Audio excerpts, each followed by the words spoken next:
అది ఫిబ్రవరి 1, 2003. నాసా యొక్క Colombia space shuttle అంతరిక్షం నుండి భూమికి తిరిగొస్తుంది. ఈ స్పేస్ షటిల్లో 7 ఆస్ట్రోనట్స్ ఉన్నారు. వారిలో ఒకరు భారతదేశానికి ప్రత్యేకమైన వారు. ఆవిడే మిషన్ స్పెషలిస్ట్ కల్పన చావ్లా. ఈ ఆస్ట్రోనట్స్ అందరూ 2 వారాల పాటు అంతరిక్షంలో కొన్ని పరిశోధనలు చేసి తిరిగి వస్తున్నారు. వీరి కుటుంబ సభ్యులు, స్నేహితులు వీరి కోసం ఎంతగానో ఎదురు చూస్తున్నారు. వీరందరికీ ఈ ప్రయాణం చాలా ప్రత్యేకమైనది. కానీ నాసాకి ఇది ఒక రొటీన్ ఫ్లైట్. ఎందుకంటే STS స్పేస్ ప్రోగ్రాంలో ఇది 28వ అంతరిక్ష ప్రయాణం. ఆ రోజు ఉదయం 8:48 స్పేస్ షటిల్ ఎర్త్స్ అట్మాస్ఫియర్లోకి తిరిగి అడుగుపెట్టింది. అన్ని సిస్టమ్స్ ఎప్పట్లానే పనిచేస్తున్నాయి. అంతా నార్మల్గానే ఉంది. మరోపక్క భూమి మీద స్పేస్ కంట్రోల్ సెంటర్లో capsule communicator Charlie Hobaugh space షటిల్తో కమ్యూనికేట్ చేస్తున్నారు. కొన్ని నిమిషాల తర్వాత చార్లీ హోబాగ్ స్పేస్ షటిల్లోని ఆస్ట్రోనట్స్తో టైర్ ప్రెషర్ గురించి అడిగారు. స్పేస్ షటిల్లో mission commander Rick Husband control సెంటర్తో కాంటాక్ట్ అవుతున్నారు. హోబాగ్ అడిగిన ప్రశ్నకు రిక్ సమాధానం ఇస్తుండగా సడన్గా కమ్యూనికేషన్ కట్ అయిపోయింది. రిక్ నుండి వచ్చిన చివరి మాట రాజర్. చార్లీ హోబాగ్ రెండవసారి కమ్యూనికేషన్ చేయడానికి ప్రయత్నించాడు. బట్ అటువైపు నుండి ఎలాంటి సమాధానం లేదు. అలా 10 నిమిషాలు గడిచిపోయాయి. కానీ అటు నుండి ఎలాంటి సమాధానం లేదు. స్పేస్ సెంటర్లో నాసా టీంకి తెలియని విషయం ఏంటంటే కొలంబియా స్పేస్ షటిల్లో పెద్ద పేలుడు జరిగింది. కొన్ని నిమిషాల తర్వాత కెనడీ స్పేస్ సెంటర్కి ఒక కాల్ వచ్చింది. ఆ కాల్లోని వ్యక్తులు స్పేస్ సెంటర్లోని టీంతో ఒకసారి టీవీ ఆన్ చేసి చూడండి అని చెప్పారు. టీవీ ఆన్ చేసి చూసేసరికి వారికి ఈ దృశ్యం కనిపించింది. ఆకాశంలో ఈ విధంగా కనబడుతూ ఉంది. ఆకాశం నుండి ఒక కామెట్ భూమి మీద పడుతున్నట్లుగా ఈ దృశ్యం ఉంది. అది కూడా ముక్కలు ముక్కలుగా ఉంది. ఈ ముక్కలన్నీ భూమి మీద వేగంగా పడబోతున్నాయి. అలా ఆ రోజు 9:12 అమెరికాలోని టెక్సాస్లో కొన్ని శకలాలు వచ్చి పడ్డాయి. అప్పుడు కానీ నాసాకి అర్థం కాలేదు ఏదో దారుణం జరిగిందని. కొన్ని నిమిషాల తర్వాత అమెరికా అధ్యక్షుడు జార్జ్ బుష్ ఈ ఘటన గురించి మాట్లాడారు. దురదృష్టవశాత్తు స్పేస్ షటిల్లో ఉన్న 7 ఆస్ట్రోనట్స్ చనిపోయారు. వీరిలో భారతదేశంలో పుట్టిన 40 ఏళ్ల కల్పన చావ్లా కూడా ఉన్నారు. కల్పన చావ్లా ఒక సాధారణ మహిళ కాదు. కల్పన చావ్లా జీవితం ఎంతోమందికి ఆదర్శం. అసలు ఆ రోజు ఏం జరిగింది, ఎందుకని ఈ ఘోర ప్రమాదం జరిగింది, నాసాకి ఈ విషయం ముందే తెలుసా, తెలిసినా ఎందుకు ప్రమాదాన్ని నివారించలేకపోయారు? ఈ విషయాలన్నీ తెలుసుకోవాలంటే watch the story. 3, 2, 1. Booster ignition and liftoff of Discovery. Hoisting. కల్పన చావ్లా 1962లో హర్యానాలోని కార్నాల్ అనే గ్రామంలో జన్మించారు. వీరి తల్లిదండ్రులు బనారసిలాల్ చావ్లా అలాగే సంజ్యోతి చావ్లా పార్టీషన్ సమయంలో పాకిస్తాన్ నుండి ఇండియాకి వచ్చారు. వీరిది ఒక కన్జర్వేటివ్ ఫ్యామిలీ. కల్పన ట్యాగోర్ బాల్నికేతన్ స్కూల్లో పాఠశాల విద్యను అభ్యసించారు. చిన్నతనంలోనే ఈమె వాళ్ళ నాన్నగారితో కలిసి విమానాలు చూడటానికి వెళ్ళేవారు. అప్పటి నుండే కల్పనలో విమానాలున్నా ఏవియేషన్ అన్నా బాగా ఇష్టం ఉండేది. పెద్దయ్యే కొద్దీ టీచర్స్ అలాగే తల్లిదండ్రులు కల్పనలోని ఈ ఆసక్తిని చూసి కల్పనని ఆ రంగంలోకి వెళ్ళొద్దని చెప్పేవారు. ఈ ఫీల్డ్లో అమ్మాయిలకు కెరీర్ సరిగ్గా ఉండదని చెప్పేవారు. బట్ అవన్నీ ఆమెలో ఉన్న ఆసక్తిని ఆపలేకపోయాయి. కల్పన పంజాబ్ ఇంజనీరింగ్ కాలేజ్ నుండి ఏరోనాటికల్ ఇంజనీరింగ్లో బ్యాచిలర్ డిగ్రీని పూర్తి చేశారు. ఆ తర్వాత యూనివర్సిటీ ఆఫ్ టెక్సాస్లో మాస్టర్స్ పూర్తి చేయడానికి అమెరికా వెళ్లారు. కల్పన అబ్రాడ్ వెళ్ళి చదువుకోవడానికి మొదట్లో వారి నాన్నగారు వ్యతిరేకించారు. అయినప్పటికీ కల్పన అమెరికా వెళ్లారు. ఆ తర్వాత 1988లో కల్పన యూనివర్సిటీ ఆఫ్ కొలరాడో నుండి ఏరోస్పేస్ ఇంజనీరింగ్లో PhD కూడా పూర్తి చేశారు. కల్పన 26 ఏళ్ల వయసులో నాసా ఎయిమ్స్ రీసెర్చ్ సెంటర్లో వర్క్లో జాయిన్ అయ్యారు. ఇక్కడ కల్పన చావ్లా యొక్క స్పెషలైజేషన్ ఫ్లూయిడ్ డైనమిక్స్. కల్పన ఫ్లూయిడ్ డైనమిక్స్ ఫీల్డ్లో రీసెర్చ్ చేసేవారు. ఫ్లూయిడ్ డైనమిక్స్ అంటే ఏరోప్లేన్ వింగ్ నుండి ఎలా ఫ్లో అవుతుందో స్టడీ చేయటం. కల్పన చావ్లాకి చాలా పైలట్ లైసెన్సెస్ కూడా ఉన్నాయి. కల్పనకి ఏరోప్లేన్స్, గ్లైడర్స్ అలాగే సీ ప్లేన్స్ ఎలా ఫ్లై చేయాలో కూడా తెలుసు. అంతేకాదు కల్పన ఒక సర్టిఫైడ్ ఫ్లైట్ ఇన్స్ట్రక్టర్ కూడా. 1991లో కల్పన చావ్లాకి US సిటిజన్షిప్ కూడా వచ్చింది. 1994లో నాసా ఆస్ట్రోనట్ ట్రైనింగ్కి అప్లికేషన్స్ తీసుకోవడం మొదలుపెట్టింది. ఈ ప్రోగ్రామ్కి 4000 మంది అప్లై చేశారు.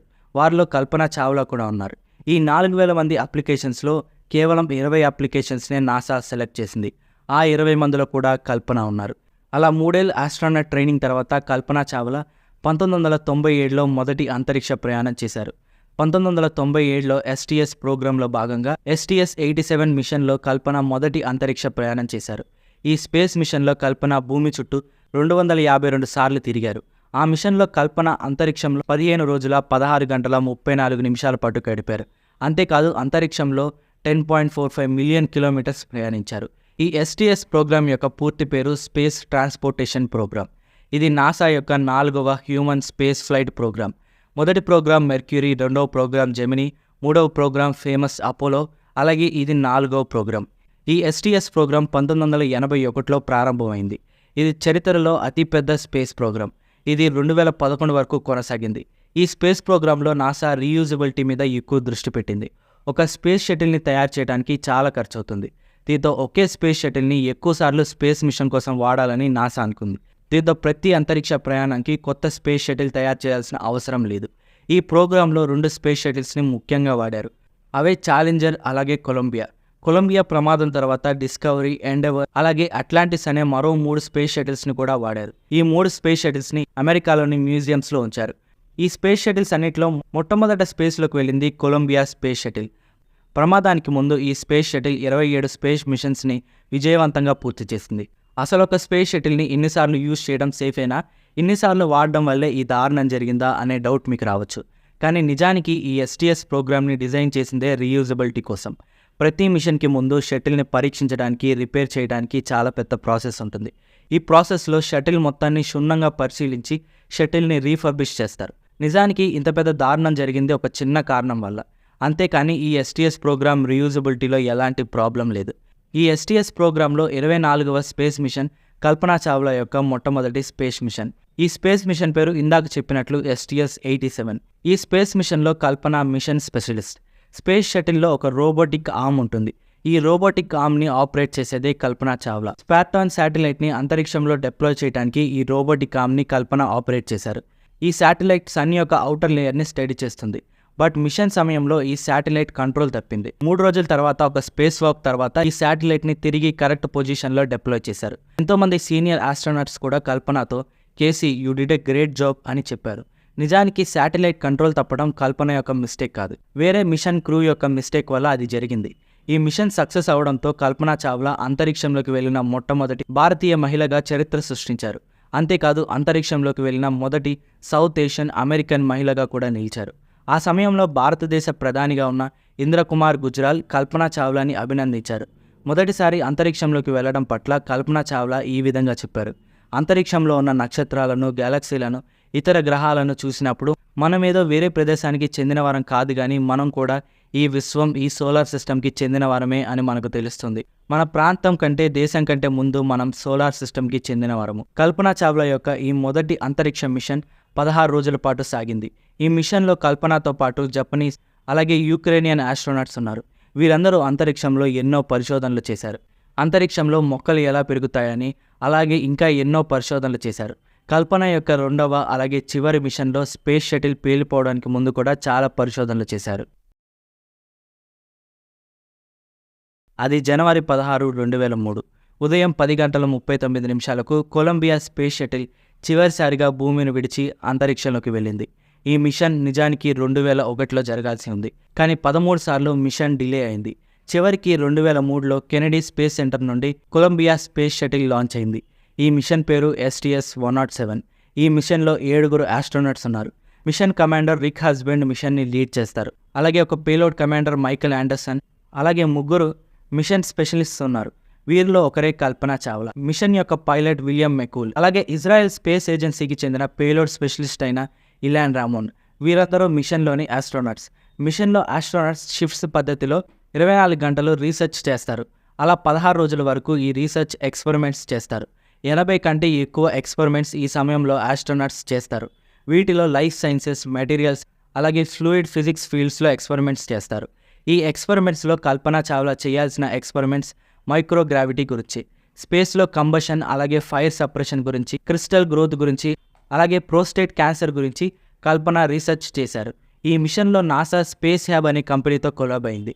ఈ కంపెనీ సాయంతో ప్రపంచంలోని చాలా యూనివర్సిటీస్, గవర్నమెంట్స్, స్పేస్ ఏజెన్సీస్ స్పేస్లోకి వెళ్లకుండానే స్పేస్ రీసెర్చెస్ చేస్తారు. ఈ 7 ఆస్ట్రోనట్స్ వీరి తరపున ఎక్స్పెరిమెంట్స్ చేస్తారు.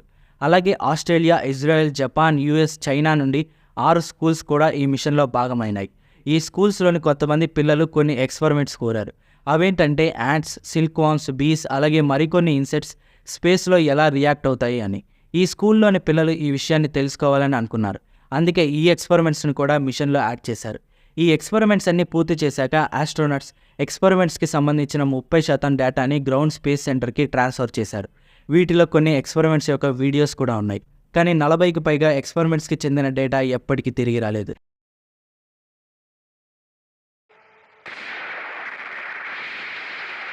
ఇక ఇప్పుడు ఈ వీడియోలోని మెయిన్ పాయింట్కి వచ్చేద్దాం. అసలు ఈ ఘోర ప్రమాదం ఎలా జరిగింది? వీడియోని ఇక్కడ దాకా చూసారంటే వీడియో మీకు ఎంతో కొంత నచ్చే ఉంటుంది. ఈ వీడియోస్ని తీసుకురావడం వెనుక చాలా కష్టం ఉంది. అందుకే మీ అందరికీ చిన్న రిక్వెస్ట్, మా ఛానల్ని సబ్స్క్రైబ్ చేసి సపోర్ట్ చేయండి. మీరు చేసిన లైక్ అలాగే సబ్స్క్రైబ్ మాకు మరిన్ని వీడియోస్ చేయడానికి మోటివేషన్ లాంటిది. ఇక వీడియోలో కంటిన్యూ అయిపోదాం. అసలు ఈ ఘోర ప్రమాదం ఎలా జరిగింది? పైలట్ ఏదైనా తప్పు చేశారా? లేదా ఇంకెవరైనా క్రూ ఏదైనా తప్పు చేశారా? ఆస్ట్రోనట్స్ తప్పు ఏమైనా ఉందా? నిజానికి వీటిలో ఏది కారణం కాదు. కొలంబియా స్పేస్ షటిల్లో ఉన్న 7 ఆస్ట్రోనట్స్ ఎలాంటి తప్పు చేయలేదు.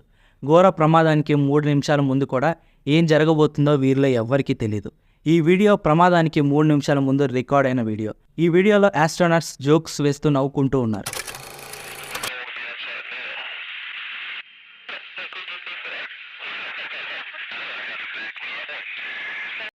కల్పనా చావ్లా కూడా ఏదో మాట్లాడుతూ ఉన్నారు. 8 గంటల 58 నిమిషాలకు స్పేస్ షటిల్ కాక్పిట్లో ఒక ఇండికేషన్ వచ్చింది. అప్పుడే వారికి ఏదో తేడా జరుగుతుందనే డౌట్ వచ్చింది.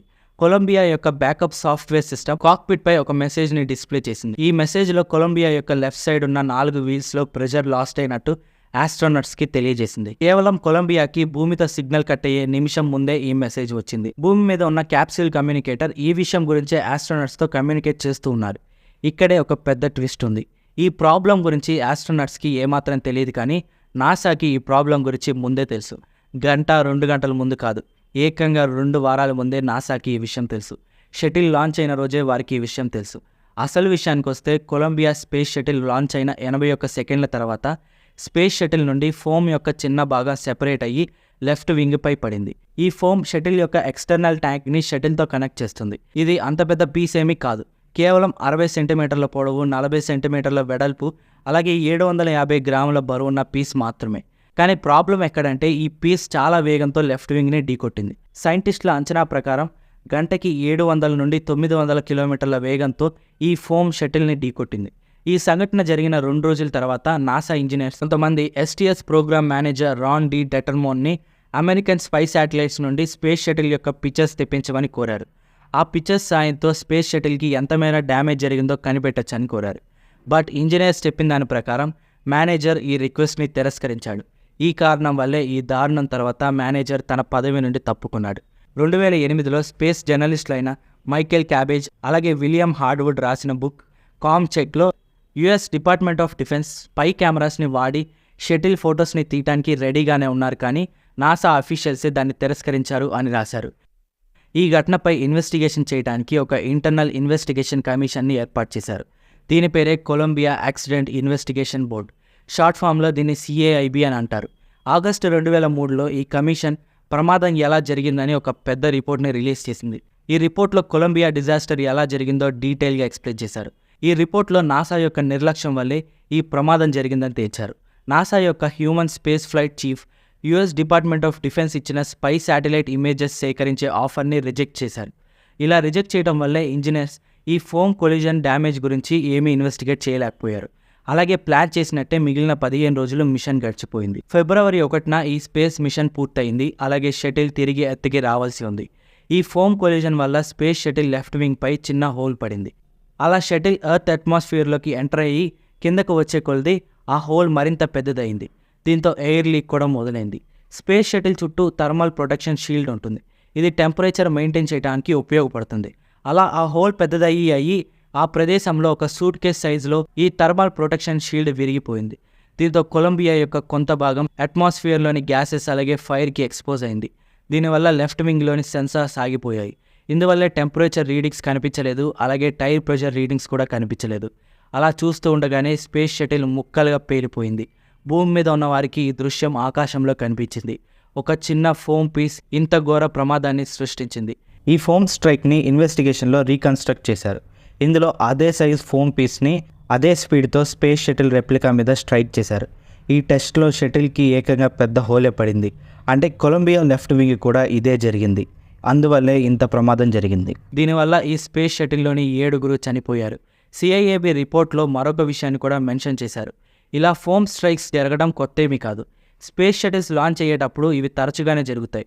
72 మిషన్స్కి చెందిన లాంచ్ ఫొటోస్లో 65 లాంచెస్లో ఈ ఫోమ్ స్ట్రైక్స్ జరిగాయి.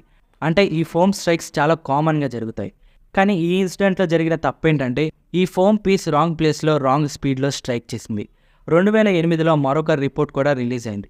ఇదే Columbia crew survival investigation report. ఈ రిపోర్ట్ ప్రకారం క్యాబిన్లో ప్రెషర్ మార్పు రావడంతో షటిల్లోని ఆస్ట్రోనట్స్ అందరూ కొన్ని క్షణాలలోనే చనిపోయారు. కొలంబియా పేలిపోయినప్పటికీ అలాగే 2 ముక్కలుగా విరిగిపోయినప్పటికీ వీరు ఎలాంటి హీట్ అలాగే డ్యామేజ్ని సఫర్ అవ్వలేదు, ఎందుకంటే వారు ఆల్రెడీ చనిపోయారు. ఈ రిపోర్ట్లో క్రూ యొక్క చివరి నిమిషాలను రీకన్స్ట్రక్ట్ చేశాను. చివరి నిమిషంలో అన్ని వైపులా వార్నింగ్ అలారమ్స్ మోగుతూ ఉన్నాయి. టైర్ ప్రెషర్ ప్రాబ్లం ఏర్పడింది, ల్యాండింగ్ గేర్ ప్రాబ్లం ఏర్పడింది. ఈ రిపోర్ట్ ప్రకారం క్యాబిన్లో మరింత అడ్వాన్స్డ్ ఎక్విప్మెంట్ ఉన్నా క్రూ బతికే అవకాశం లేదు. ఈ రిపోర్ట్లో ఇలా ఉంది: breakup of the crew module and crew's subsequent exposure to hypersonic entry condition was not survivable by any currently existing capability. అంటే అట్మాస్ఫియర్లో ఉన్న హైపర్సోనిక్ కండిషన్స్ని తట్టుకొని సర్వైవ్ అవ్వగలిగే క్యాపబిలిటీ స్పేస్ షటిల్లో లేదు. ఈ ప్రమాదం తర్వాత నాసా స్పేస్ షటిల్ ప్రోగ్రామ్ని 2.5 ఏళ్ళు ఆపేసింది. అంతేకాదు స్పేస్ షటిల్ డిజైన్లో ఫోమ్ ర్యాంప్ని చేంజ్ చేశారు. ఇలాంటి ప్రమాదాలు ఇంకెప్పుడు జరగకుండా ఈ రకంగా చేశారు. అదృష్టవశాత్తు ఇక ఆ తర్వాత ఎలాంటి ప్రమాదాలు జరగలేదు. ఈ స్పేస్ షటిల్ ప్రోగ్రామ్ STS 2011 వరకు కంటిన్యూ అయింది. ఇంటర్నేషనల్ స్పేస్ స్టేషన్ తయారయ్యే వరకు ఈ ప్రోగ్రామ్ కంటిన్యూ అయింది. 2011 జూన్లో ఈ ప్రోగ్రాం పూర్తయ్యేటప్పటికల్లా ఈ STS ప్రోగ్రాంలో 135 మిషన్స్ పూర్తయ్యాయి. అలాగే 30 ఏళ్ళు కూడా పూర్తయ్యాయి. ఈ 30 ఏళ్లలో ఈ ప్రోగ్రాంలో దురదృష్టవశాత్తు జరిగిన ప్రమాదాలలో 14 మంది ఆస్ట్రోనట్స్ ప్రాణాలు కోల్పోయారు. దురదృష్టవశాత్తు వారిలో కల్పనా చావ్లా కూడా ఒకరు. కల్పనా చావ్లా మరణం భారతదేశానికి తీరని లోటు. అయినప్పటికీ కల్పనా చావ్లా జీవితం ఎంతోమంది జీవితాలను ప్రభావితం చేసింది. కల్పనా చావ్లా భారతదేశంలోని ప్రతి ఆడపిల్ల చదువుకోవాలని కోరారు. దీనికోసం కల్పనా చావ్లా ఎన్నో ప్రోగ్రామ్స్ కూడా చేశారు. కల్పనా చావ్లాతో పాటు ప్రోగ్రాంలో ప్రాణాలు కోల్పోయిన వారికి నివాళిగా నాసా అంతరిక్షంలో కొన్ని ప్రదేశాలకు వీరి పేర్లను పెట్టింది. మార్స్పై నాసా ల్యాండ్ అయిన ప్రదేశానికి నాసా కొలంబియా మెమోరియల్ స్టేషన్ అనే పేరు పెట్టింది. అలాగే మార్స్ మరియు జూపిటర్ మధ్యలో ఉన్న చాలా ఆస్ట్రాయిడ్స్కి వీరి పేర్లను పెట్టింది. అందుకే ఈరోజు మన విశ్వంలో సోలార్ సిస్టంలో సన్ చుట్టూ ఒక ఆస్ట్రాయిడ్ తిరుగుతుంది. ఆ ఆస్ట్రాయిడ్ పేరు 51826 కల్పన. నిజానికి స్పేస్ ఎక్స్ప్లోరేషన్స్ చేయాలంటే ఎంతో ధైర్యం, త్యాగం ఉండాలి. ఎందరో స్పేస్ ఎక్స్ప్లోరేషన్స్ చేయడం వల్లే ఈరోజు మనం వాడే వాటర్ ప్యూరిఫైయర్ నుండి ఇంటర్నెట్ వరకు చాలా కనిపెట్టారు. అందుకే స్పేస్ ఎక్స్ప్లోరేషన్స్లో చనిపోవటం మానవాళి కోసం చేసిన అతిపెద్ద త్యాగం. వారు వారి జీవితాలను త్యాగం చేయడం వల్లే ఈరోజు స్పేస్ ఎక్స్ప్లోరేషన్స్ మరింత సేఫ్గా అయ్యాయి. అలాగే ఈ ఎక్స్ప్లోరేషన్స్ నుండి మానవులు ఎన్నో కనిపెట్టారు. ఈ స్పేస్ ఎక్స్ప్లోరేషన్స్ నుండి ఎన్నో ప్రాణాంతక వ్యాధులకు ట్రీట్మెంట్ని కూడా కనిపెట్టారు. అందుకే వీరి పేర్లు మానవ జాతి ఉన్నంత వరకు గుర్తుండిపోతాయి. So that's the story. మళ్ళీ కలుద్దాం మరొక ఇన్ఫర్మేటివ్ వీడియోతో. వీడియో నచ్చితే ఖచ్చితంగా లైక్ చేసి మా ఛానల్ని సబ్స్క్రైబ్ చేసుకోండి. Thanks for watching. ఈ వీడియో మీకు నచ్చుంటే ఈ వీడియో కూడా మీకు ఖచ్చితంగా నచ్చుతుంది. ఈ వీడియోలో 3 ఆస్ట్రోనట్స్ ప్రయాణిస్తున్న స్పేస్ క్రాఫ్ట్ అంతరిక్షంలో పేలిపోయింది. అయినా 3 ఆస్ట్రోనట్స్ ప్రాణాలతో తిరిగి వచ్చారు. ఎలానో తెలుసుకోవాలంటే ఈ వీడియోని క్లిక్ చేయండి.